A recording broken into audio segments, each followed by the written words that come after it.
сказал сын одной из моей соклубницы, Никита, что такое фестайм. Фестайм, ну, это где тусят-то. В общем-то, вот, 12 марта мы будем туситься в клубе «Молоко», площадь Баварина 1.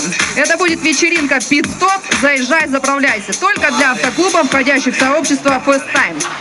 Анонс у нас такой, будут выступления творческих коллективов от автоклубов, и у нас будет конкурс на лучший гимн автоклубов. Ну, конечно же, в живом исполнении. Поэтому пишем музыку, пишем слова, ну, либо берем минус и пишем слова и выступаем. Финиш. Михаил у нас